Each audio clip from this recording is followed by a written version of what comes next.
Welcome to this very exclusive auction.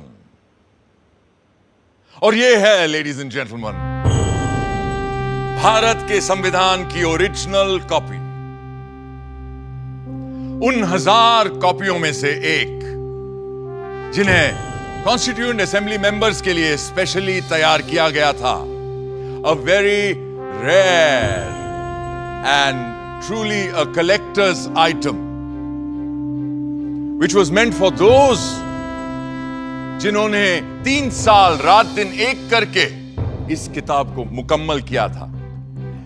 पेश करते हैं ladies and gentleman, the constitution of India, Bharat का संविधान।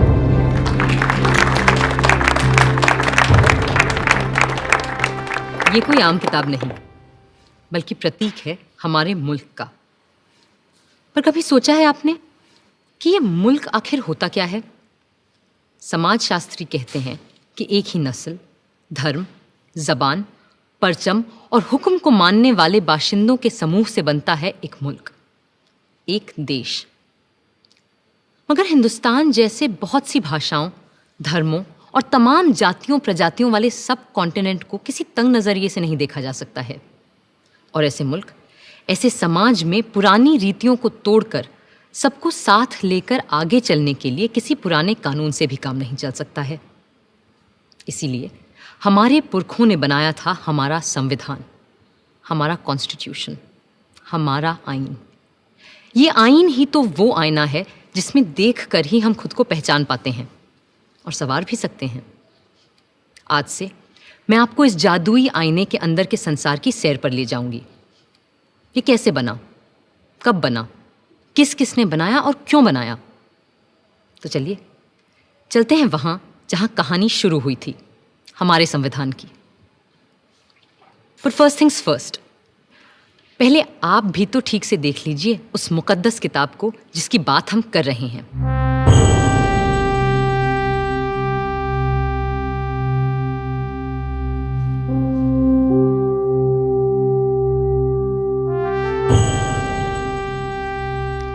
शांति निकेतन के प्रसिद्ध चित्रकार श्री नंदलाल बोस की रहनुमाई में कई कलाकारों ने भारत के इतिहास, पुराण और लोक कथाओं की छवियों से इस ग्रंथ को सजाया था। और प्रेम बिहारी नारायण रायजादा जैसे खुशखत कातिबों ने इसे अपने कलम से निखारा था।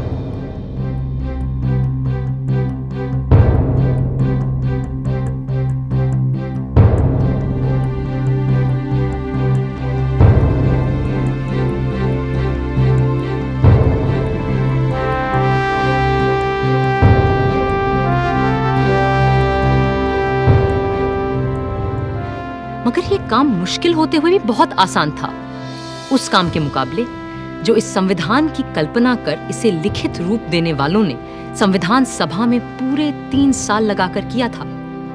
क्योंकि वह कल्पना केवल एक किताब की नहीं थी, वह तसव्वुर था एक नए मुल्क का, एक नए समाज का, एक ऐसी नई संस्कृति का जो इससे पहले इस संसार में कभी देखी नहीं गई थी। दिसंबर 1946 में जिस इमारत की तामीर शुरू की गई थी, असल में उसकी नींव बहुत पहले रखी जा चुकी थी। 1857 की क्रांति के दौरान बागी सिपाहियों ने भी हिंदुस्तान का एक अपना संविधान बनाने की कोशिश की थी। उनका विद्रोह तो जल्दी ही दबा दिया गया, मगर आजाद देश का एक अपना आईन बनाने का सपना न दबा था न हारा था। और जैसे जैसे महात्मा गांधी के नेतृत्व में आजादी की आवाज तेज हुई, तो अपना संविधान बनाने की मांग भी और तीव्र होती गई।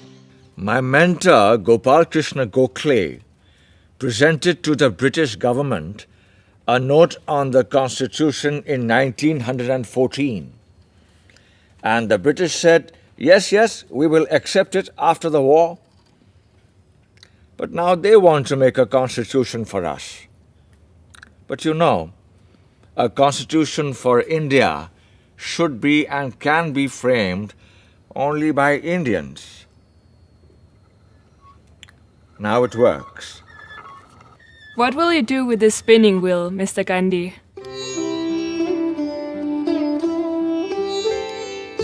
This is my secret weapon to drive the English rulers away so that we will have the power to make our own constitution. अब गांधी जी की सरपरस्ती में इतिहास ने दोबारा हमें एक नए भारत को गढ़ने का मौका दिया था। कांग्रेस नेता और आला वकील पंडित मोतीलाल नेहरू ने 1928 में एक रिपोर्ट तैयार की जिसे नेहरू रिपोर्ट या स्वराज संविधान के नाम से भी जाना गया। और उनके बाद जब उनका बेटा जवाहर कांग्रेस का सदर बना तो उस युवा नेता ने हिंदुस्तान के अपने संविधान के सपने को और शदीद तरह से सबके सामने रखा। आजादी दी नहीं जाती, स्वतंत्रता किसी कानून के नुक्ते को बदलकर नहीं मिला करती। इस तरह तो नए निजाम के नाम पर अंग्रेजों की पुरानी गुलामी को और मजबूत किया जाएगा। सच्ची आजादी तब मिलेगी जब हम अपनी चुनी हुई संविधान सभा के जरिए खुद अपने देश का संविधान सोचेंगे, अपना आईन तय करेंगे, अपना कॉन्स्टिट्यूशन बनाएंगे। भारत माता की जय! भारत माता की! जवाब में अंग्रेजों ने सन 1935 में एक गवर्नमेंट ऑफ इंडिया एक्ट बनाया। ये एक्ट भारतीयों की उम्मीदों से न सिर्फ बहुत कम और अलग था, बल्कि इसकी वजह से कांग्रेस और मुस्लिम लीग के दरमियान दूरियां और बढ़ने लगीं।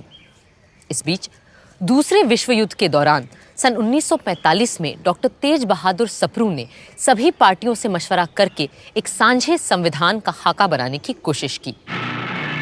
उधर वर्ल्ड वॉर II की मार और इधर आज़ाद हिंद फौज और भारत छोड़ो आंदोलन के चलते अंग्रेजों का भारत पर अनंत काल तक राज करने का इरादा नेस्तो नाबूद हो चुका था। विंस्टन चर्चिल युद्ध तो जीते, मगर बेचारे चुनाव हार गए और बर्तानिया के नए प्रधानमंत्री क्लेमेंट एटली ने कहा कि भारत के लिए नया संविधान बनाने और मुसलमानों को अलग अधिकार देने की मुस्लिम लीग की मांग पर काम फौरन शुरू किया जाएगा।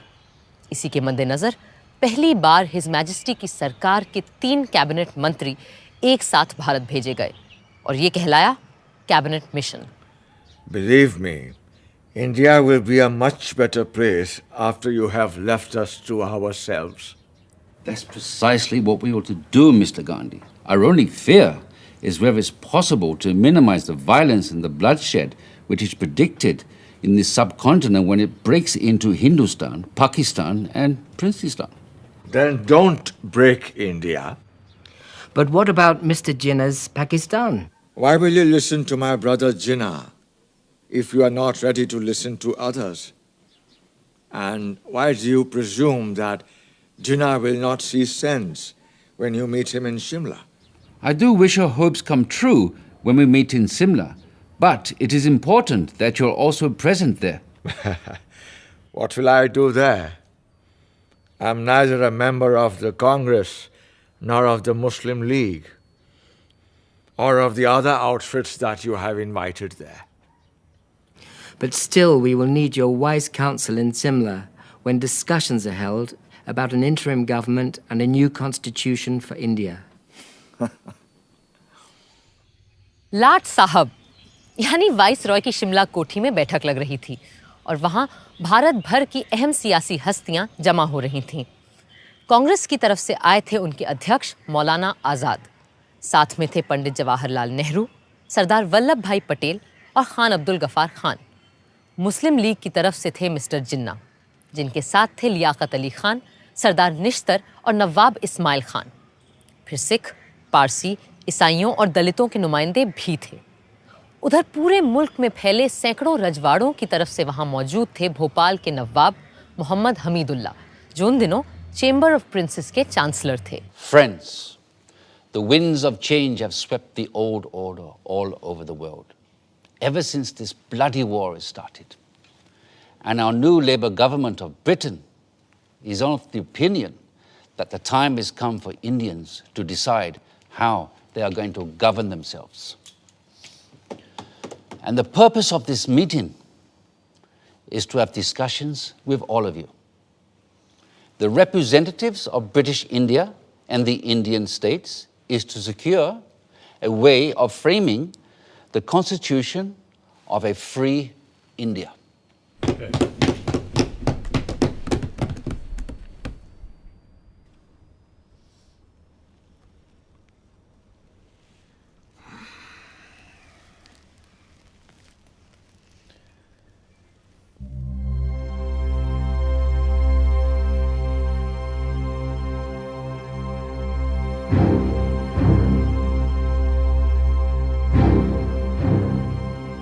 जिन्ना साहब को ये बात नागवार गुजर रही थी कि जिसे वो महज हिंदुओं की पार्टी मानते थे, उस कांग्रेस के आधे नुमाइंदे मुसलमान थे और उनकी रहनुमाई भी एक मुसलमान ही कर रहा था। शिमला की ठंडी आबो हवा का ऐसे माहौल में गर्म हो जाना लाजमी था। मैं और मेरे साथी इस वक्त यहाँ पूरे हिंदुस्तान की आज़ादी की पेशकश लिए मौजूद हैं। बाकी मसाइल दोयम हैं जो हम बाद में भी तय कर सकते हैं। अपनी कॉन्स्टिट्यूएंट असेंबली में जो जमा होगी एक आज़ाद हिंदुस्तान के ख्वाब की ताबीर करने के लिए।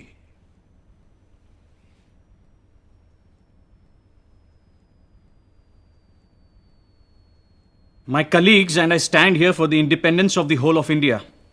Other matters are subsidiary to this and can be discussed and decided in the Constituent Assembly, which will make a blueprint for an India of our dreams. Dreams that may turn into nightmares for the Muslims of this country if we allow the Congress to have its way. That's why it's imperative that we Muslims of India have our own group of states that may decide its own constitution. What are the groupings you have in mind, Mr. Jinnah?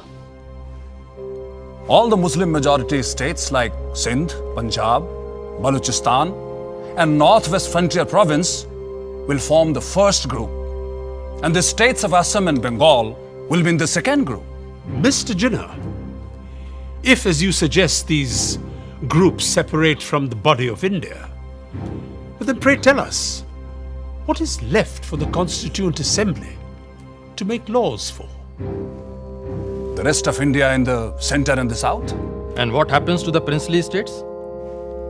Well, they can have their own constituent assemblies.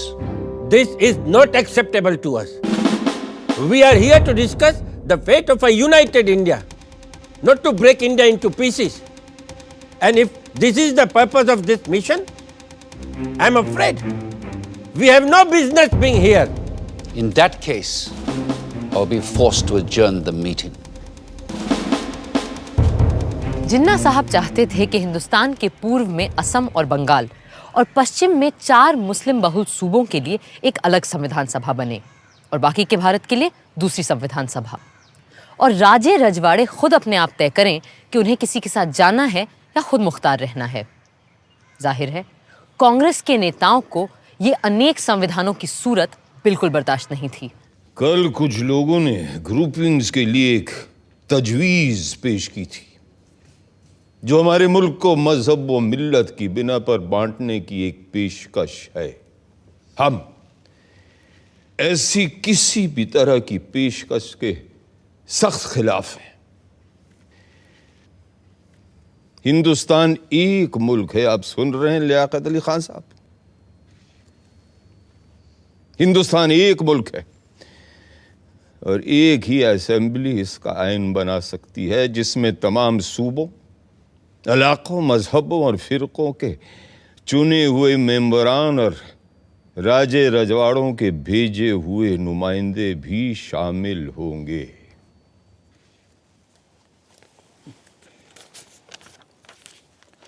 References were made yesterday to groups of provinces arranged on communal lines. We are totally against any machinery to run any such groupings. India is one nation and it needs its constitution to be made by one assembly, which has elected representatives of the states, region, religion, and the nominated representatives of all the princely states as well. This is what I call the tyranny of numbers. Everyone knows here that such an assembly will have a brute majority of caste Hindus and their party, the Congress. And in the game of numbers, minority Muslims will have no say left.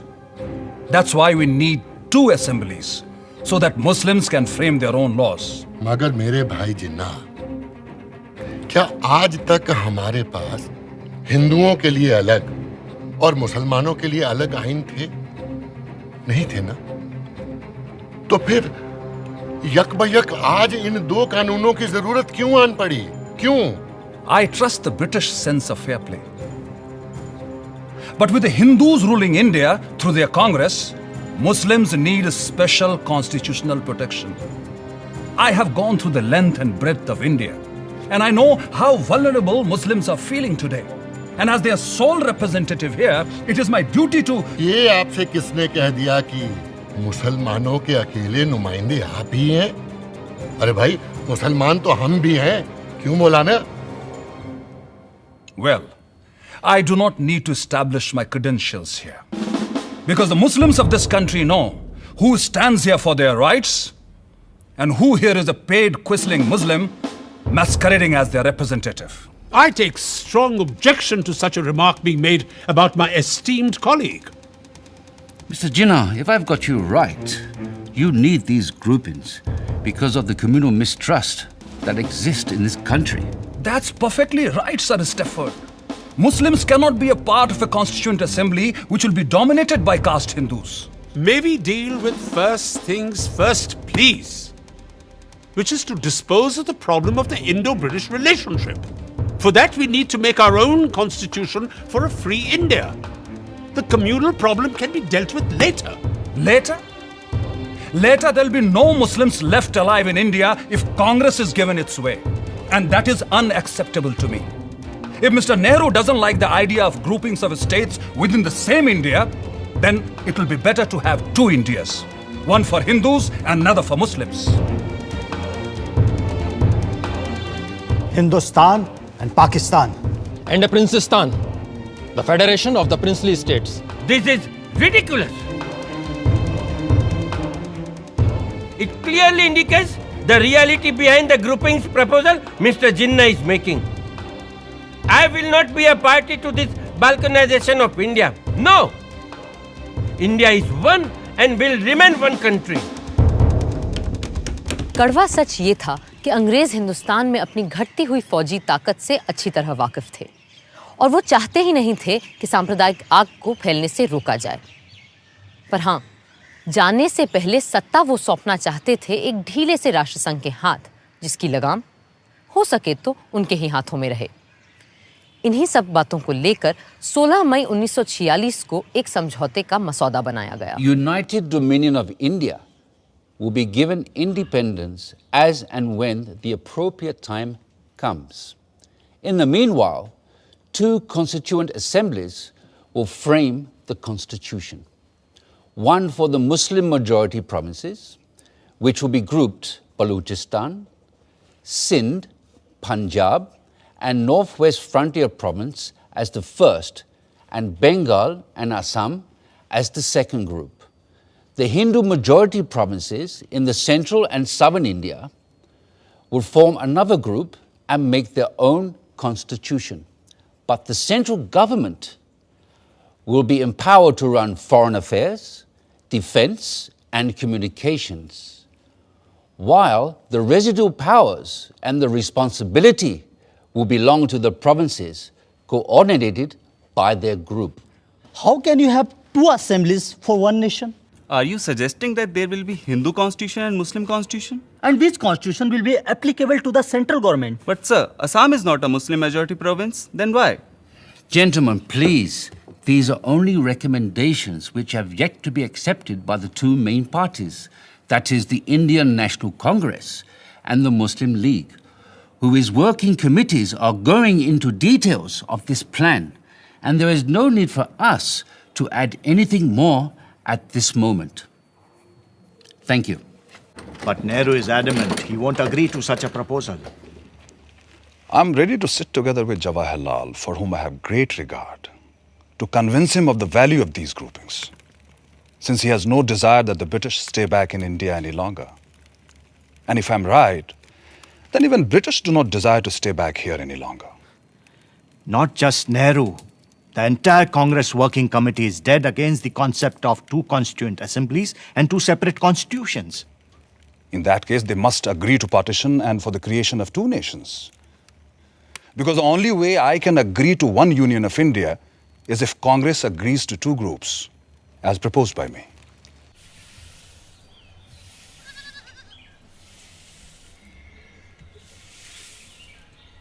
Bapu, working committee ने जिन्ना साहब की groupings की तजवीज़ के खिलाफ एक resolution pass किया है। Congress Working Committee agree that the groupings will hinder the concept of a united India and rejects any such demands put by external pressures which will hinder the working of any body constituted to decide the future of an independent country. There should be a sovereign body for the purpose of drafting the Constitution, and it must be unhindered by any external authority. ये है हमारा दस्तावेज बाबू। हम अपने देश का बंटवारा कभी कबूल नहीं कर सकते। अंग्रेजों ने हमारे साथ चाहे कुछ भी किया हो, उनके कैबिनेट मिशन ने अपना काम पूरा कर लिया है और अब उन्हें जल्दी है कि वो हमारी छाती से उतरे और जाएं।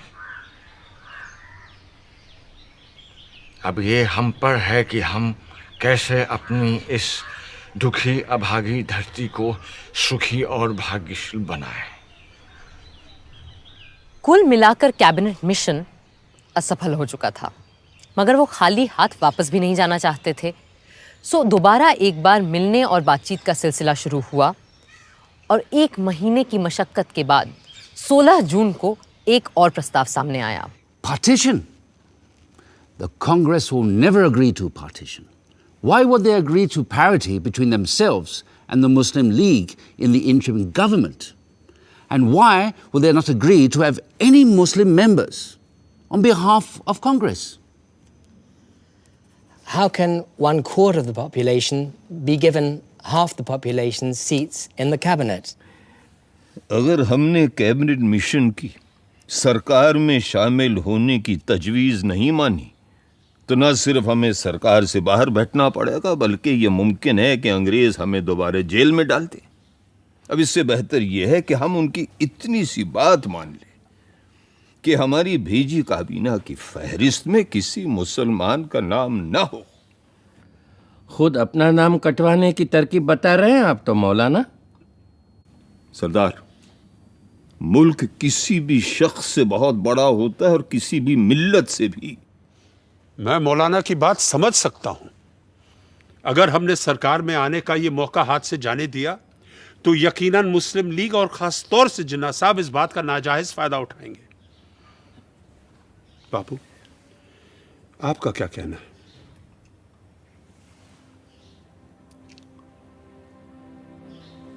मैं किसी फायदे या नुकसान की बात नहीं जानता। मैं वही बोलूंगा जो मेरी आत्मा का कहना है, और मेरा मानना यह है कि जिन्ना साहब के डर से या सरकार में शामिल होने की जल्दबाजी में अगर हमने कांग्रेस की सूची से मुस्लिम भाइयों के नाम काट दिए तो हम में और उनमें अंतर क्या रह जाएगा?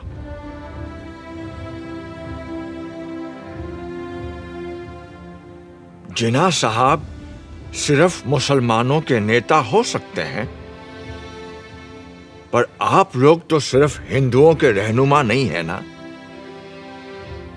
बापू, आपने सही फरमाया, मगर क्रिप्स और उनके साथी अभी रुकने वाले नहीं हैं, और अगर सरकार में शामिल होने के लिए हमें मुसलमानों को अपनी काबीना से खारिज करना भी पड़े तो क्या फर्क पड़ता है? मुझे फर्क पड़ता है, और मेरा ऐसी पार्टी से कुछ लेना देना नहीं हो सकता है। अगर आप लोग सरकार संभालने के लिए इतने उतावले हैं तो बनाइए आप सरकार। मैं दिल्ली छोड़कर जा रहा हूं।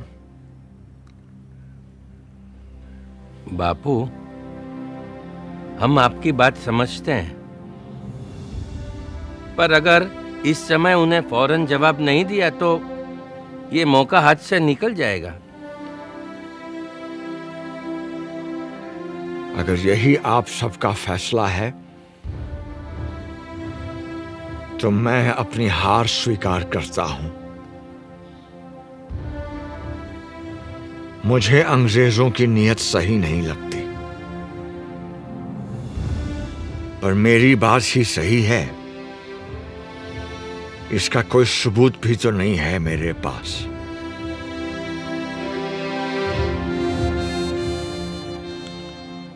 अगर आप सबकी आज्ञा हो तो मैं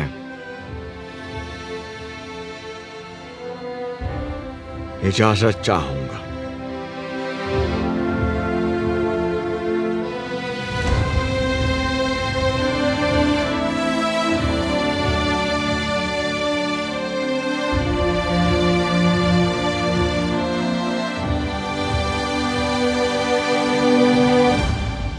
तो अब हम बापू को जाने दें।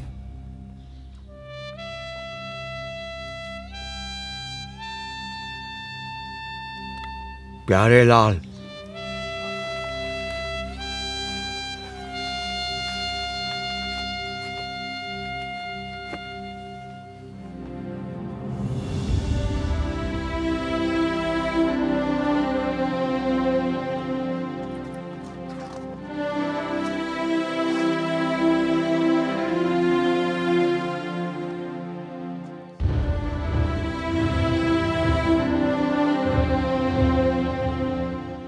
यूं नया संविधान बनाना तय हो गया, और ये भी कि जिन्ना साहब की तजवीज़ के खिलाफ सिर्फ एक संविधान सभा मुल्क का रूप स्वरूप तय करेगी।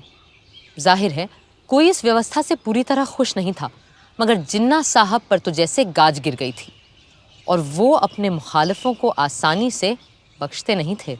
We have been betrayed by Viceroy Webel. Viceroy Wavell ने हमारे साथ दगाबाजी की है। Cripps has debased his talents, and Pethick Lawrence has proved to be a treacherous man. Crisp ने अपने हुनर का गलत इस्तेमाल किया है। पथिक लॉरेंस ने हमारी पीठ में छुरा भोंका है। Breaking all the norms of decency, they have invited the Congress, which had earlier refused the offer to join the interim government without even consulting us. भलमनसियत के सारे पैमाने तोड़कर कांग्रेस को सरकार में शामिल कर लिया गया, जबकि कांग्रेस ने पहले साफ साफ इनकार कर दिया था। और ऊपर से तुर्रा ये कि ये सब बिना हमसे पूछे, बिना हमारी इजाजत लिए बगैर किया गया है। In such a situation, if I have to safeguard the interests of the Muslims of this subcontinent, then I'm left with no choice but to bid goodbye to constitutional methods. इस सूरत में अगर मुझे मुसलमानों की इज्जत, गैरत और हुकूक को बचाना है, तो मेरे पास कोई और सूरत ही नहीं रहती सिवाय इसके कि हम कॉन्स्टिट्यूशनल यानी आईनी तरीकों को ताक पे रख दें। The Hindu Congress has time and again employed the weapon of mass struggle to intimidate us, and the British have held their arms and authority to crush us. हिंदुओं की कांग्रेस हमेशा अवामी जद्दोजहद के नाम पर हिंदुओं के हुजूम से हमें डराती आई है, और अंग्रेज हुक्मरान अपनी बंदूकों, बेतों और बेनटों से हमें कुचलते आए हैं। Today, we too have forged a weapon and are in a position to use it. अब हमने भी अपना हथियार तैयार कर लिया है और हम इसका इस्तेमाल भी जानते हैं। I call upon all the Muslims of this country to take to direct action. आज मैं हिंदुस्तान के सारे मुसलमानों से डायरेक्ट एक्शन की अपील करता हूँ। From Friday the 16th of August, we will resort to direct action till we have achieved our cherished goal, our Pakistan. ऐ अल्लाह के नेक बंदो, आने वाले जुमे 16 अगस्त से हम सीधी आर पार की लड़ाई लड़ेंगे। डायरेक्ट एक्शन और हथियार तभी रखेंगे जब मंजिल मखसूस सामने दिखाई देगी, यानी हमारा प्यारा पाकिस्तान। पाकिस्तान पाकिस्तान पाकिस्तान। मगर कायदे आजम, क्या हमारा डायरेक्ट एक्शन नॉन वायलेंट होगा? I am not going to discuss ethics here. और आप सभी लोग जानते हैं कि मुझे गांधी की अहिंसा वहिंसा में कोई यकीन नहीं है। कायदे आजम मोहम्मद अली जिन्ना। बातचीत, सुलह सफाई, रूठने समझाने मनाने के 2 महीने यकबयक खत्म हो गए। कैबिनेट मिशन वापस लौट गया और हिंसा के बादल चारों तरफ मंडराने लगे। वाइसरॉय वेवल ने सारे गवर्नरों को बुलाकर पुलिस व्यवस्था को चाक चौबंद करने को कहा। पर बंगाल के गवर्नर सर फ्रेडरिक बरोज ने वेवल को खबर दी कि बंगाल के मुस्लिम लीगी प्रधानमंत्री एच.एस. सोहरावर्दी के कहने पर उन्होंने 16 अगस्त को सारे पुलिस महकमे को छुट्टी पे भेज दिया है। 16 अगस्त 1946 भारत के इतिहास के काले दिनों में शामिल होने जा रहा था। जिन्ना साहब की पुकार पर 16 अगस्त की सुबह से ही हथियारबंद लोग कलकत्ता की सड़कों पर उतर आए और हत्याओं का सिलसिला शुरू हो गया। बदले में दूसरे संप्रदायों के लोग भी निकल आए और सड़कों पर 3 दिन तक सिर्फ हत्यारों का राज था। पुलिस छुट्टी मनाती रही, फौज अपने ड्रैगन टैंक लिए बैरकों में बैठी रही और सड़कों पर कत्लोगारत, खुरेजी और आगजनी होती रही। 3 दिन में 4000 से ज्यादा लोग मारे जा चुके थे। बंगाल में जो हुआ उसके बदले में पहले बिहार और फिर बाकी भारत में भी हिंसा का तांडव मचने लगा। बंबई शहर तक दंगों की चपेट में आ चुका था। पर पूर्वी बंगाल के नोआखली में जिस तरह हिंसा का चक्र शुरू हुआ उसने सबको दंग कर दिया। सब छोड़ छाड़ कर गांधी जी चल पड़े नोआखली।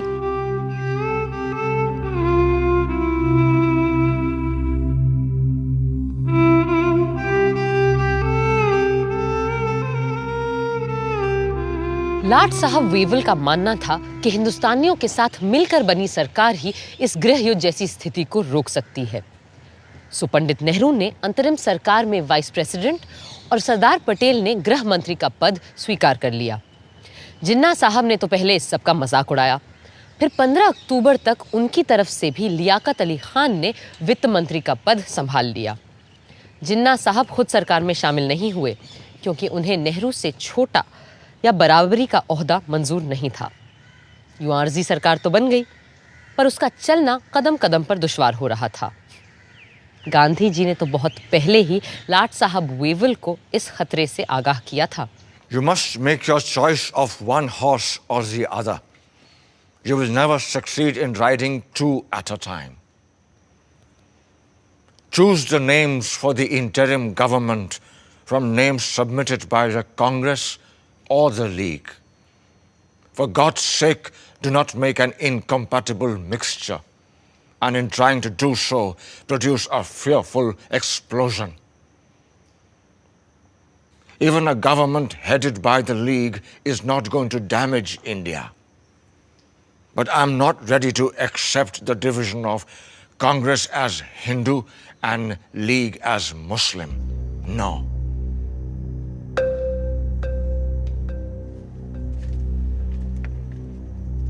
वेवल इतने हताश हो चुके थे कि उन्होंने अपने एक खत में सम्राट किंग जॉर्ज को लिखा, The situation reminds me of a childhood puzzle in which I had to manipulate marbles into their pens. Just as the last one seemed to get into place, the others invariably ran out. I am trying to postpone convening the Constituent Assembly as much as possible, and maybe have one more round of talks with Mr. Jinnah and Nehru. Perhaps in London, a city both of them have lived in and love. दिसंबर 1946 के London के बर्फीले माहौल से ज्यादा सर्द अगर कोई चीज थी तो वो था मिस्टर जिन्ना और पंडित नेहरू के बीच का रिश्ता। कई मुलाकातों के बाद भी जब कोई बात न बनी तो आखिर नेहरू जी ने अंग्रेजों को उनके घर में घुसकर अंतिम चेतावनी दे डाली। There is a great urge amongst the populace of India for political progress and for making a constitution. Mr. Jinnah's Muslim League is but a fly on the weighing scale compared to the vast force in India. And if the British authorities do not call for the Indian Constituent Assembly immediately, we will have to resort to another mass action against His Majesty's government. Thank you, gentlemen. Mass action के डर से British सम्राट की सरकार तुरंत मान गई और पंडित नेहरू के भारत लौटते ही 3 दिन के अंदर हिंदुस्तान का आईन बनाने के लिए कॉन्स्टिट्यूएंट असेंबली का मिलना तय हो गया। 9 दिसंबर 1946 के ऐतिहासिक दिन इसी इमारत में पहली बार इकट्ठा हुई भारत की संविधान सभा। प्रादेशिक विधानसभाओं से चुने गए नुमाइंदे इस ऐतिहासिक दिन के लिए सज धज कर पधार रहे थे। मुस्लिम लीग ने जैसा कि उम्मीद थी, इसका पूरी तरह से बहिष्कार किया। हिंदुस्तान को एक नया रूप देने के लिए, एक नए संविधान को आकार देने के लिए सारे महत्वपूर्ण लोग कॉन्स्टिट्यूएंट असेंबली में मौजूद थे। बस 2 लोग वहां नहीं थे, और शायद 2 सबसे अहम लोग, कायदे आजम मोहम्मद अली जिन्ना और महात्मा गांधी। संविधान सभा के बहुत से सदस्य गांधी जी से मार्गदर्शन और आशीर्वाद लेने उनके पास पहुंचे।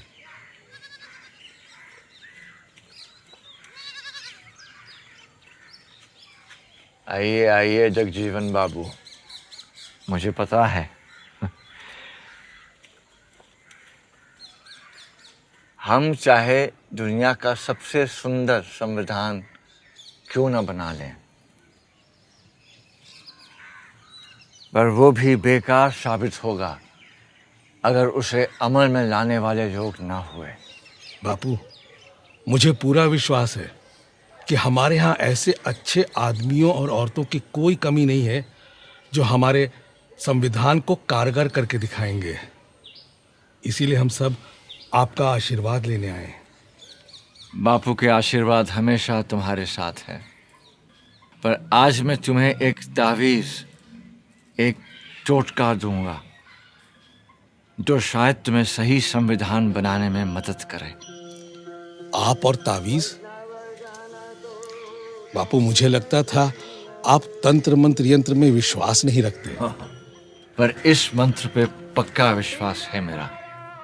जब कभी अपने आप को शंका में घिरा पाओ तो इस परीक्षा को अपनाना। सबसे दीनहीन, गरीब, कमजोर इंसान जिसे तुमने देखा हो, उसका चेहरा याद करना और स्वयं से पूछना, जो मैं करने जा रहा हूं, क्या इससे उसका भला होगा? इस कदम से क्या उसे कुछ मिलेगा या नहीं? इससे क्या वो अपने भाग्य और जीवन को सुधार पाएगा या नहीं? या यूं कहो, ऐसे करोड़ों को स्वराज मिलेगा या नहीं जो तन और मन की भूख से तड़प रहे हैं, जिनके पेट भी खाली है और हृदय भी। फिर देखना, तुम्हारी सारी शंकाएं छूमंतर हो जाएंगी।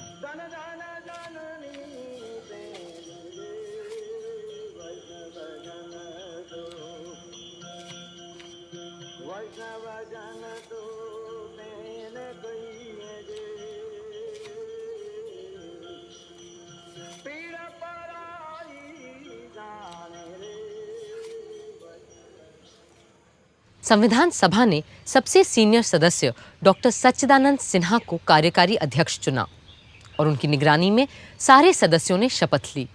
फिर सभा के परमानेंट प्रेसिडेंट के रूप में चुना गया डॉक्टर राजेंद्र प्रसाद को।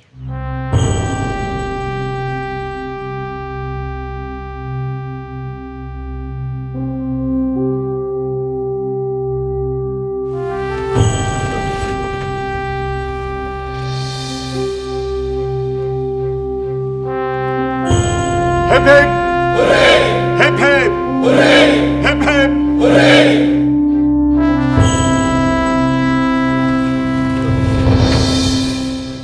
बहनों और भाइयों, अगर आप मुझे माफ करें तो मैं ये कहूंगा कि इस देश में जहां जात पात के इतने झगड़े फैले रहते हैं, आप लोगों ने हमें चुनकर एक तरह से अपनी जाति से बाहर कर दिया है और अपनी जात पात में बैठने से वंचित करके आपने हमें एक अलग, एक दूसरी जगह, एक दूसरे किस्म की कुर्सी पर बैठने के लिए मजबूर कर दिया है। और सिर्फ इतना ही नहीं, बल्कि शायद आप में से हर एक आदमी यह भी उम्मीद रखता है कि इस सभा के कार्यों में मैं कोई ऐसा कार्य न कर बैठूं जिससे कि ये बात जाहिर हो कि मैं किसी खास दल या किसी खास फिरके का आदमी हूं। पहले हिंदी और फिर अंग्रेजी में बोलते हुए राजेंद्र बाबू ने सबके दिलों को छू लिया। Above all, what we need is freedom. And as someone has said, nothing is more valuable than the freedom to be free. Let us hope and pray that as the result of the labors of this Constituent Assembly, we shall have achieved that freedom and we shall be proud of it. 13 दिसंबर के ऐतिहासिक दिन पंडित जवाहरलाल नेहरू ने संविधान सभा के सामने एक ऐसा प्रस्ताव रखा जो हमारे आईन की नींव बनने वाला था, और ये था संविधान के लक्ष्य और ध्येय के बारे में, AIIMS and objectives resolution. Mr. Chairman, the resolution that I am placing before you defines our aims and describes an outline of the plans and points to the way which we are going to tread. The resolution that I place before you is in the nature of a pledge, and I hope the House will pass this resolution, which is of a special nature. I beg to move, 1, this Constituent Assembly declares its firm and solemn resolve to proclaim India as an independent, sovereign republic. Bharat की अक्षुण्णता, अखंडता और स्वायत्तता से लेकर नए भारत में सबकी समानता और एकता तक की बात अपने प्रस्ताव में रखी थी पंडित नेहरू ने। 2, wherein shall be guaranteed and secured to all the people of India justice, social, economic, and political, equality of status, opportunity, and before the law, freedom of thought, expression, belief, faith, worship, vocation, association, and action. एक एक करके 8 नुक्ते सामने रखे थे उन्होंने, और हमारे संविधान का पूरा नक्शा कुछ ही शब्दों में खींच दिया था। मगर उन्हें भी आज संविधान सभा में कुछ लोगों की कमी बहुत खल रही थी। आज इस असेंबली में हमें बहुत से लोगों की कमी खल रही है। हमें अच्छा लगता अगर और भी सभी इलाकों, सूबों और राज्यों के नुमाइंदे हमारे बीच होते। एक और शख्स आज यहां मौजूद नहीं है, मगर वो हम सब के दिलो दिमाग से दूर नहीं है। हमारे महान नेता, हमारे राष्ट्रपिता महात्मा गांधी जी, जिनकी लगन और मेहनत के बदौलत ही आज ये असेंबली मुमकिन हो पाई है। बापू यहां मौजूद नहीं है क्योंकि अपने आदर्शों को पूरा करने के लिए वो हिंदुस्तान के किसी कोने में चुपचाप काम करने में जुटे होंगे। पर मुझे इस बात का जरा भी शक नहीं कि उनकी रूह हमारे बीच यहां मौजूद है और हमें अपना आशीर्वाद दे रही है।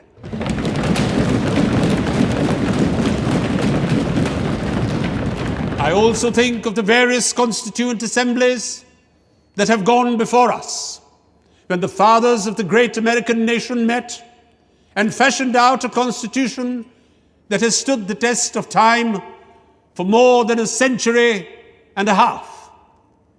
My mind goes back to that constituent assembly which met in the lovely city of Paris, and how the king and other authorities came in its way, and it still continued.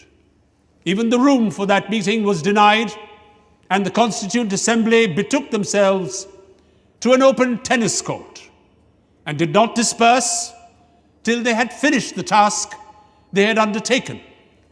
We too, whether we meet in this chamber or in the fields or the marketplace, will go on meeting and continue our work till we have finished it.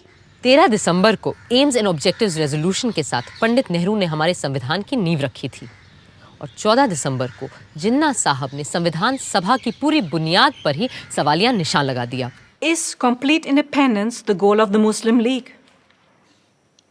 What do you think we are fighting for? Our goal is complete independence, certainly. The complete independence of Pakistan. But Mr. Jinnah, if the Congress accepts the proposals laid down by the British government, would the Muslim League be then ready to take part in Constituent Assembly? It's all very well to talk in this loose way about Constituent Assembly. The reality is that the Congress with 292 supporters, there might be a few less, has a brute majority, where the Muslim number is only 79. Is that what people understand when they talk of democracy? The truth is that between the Hindus and Muslims in India, there is no such thing as democracy. Does that mean that the Muslim minority wants a veto on the progress of the majority? What majority do you mean? If you mean the Hindus, then we wish them Godspeed. Go ahead and establish your Hindustan. Frame your constitution for the Hindus, but then leave us alone, and we shall frame a constitution for Pakistan. ये तो बस आगाज था।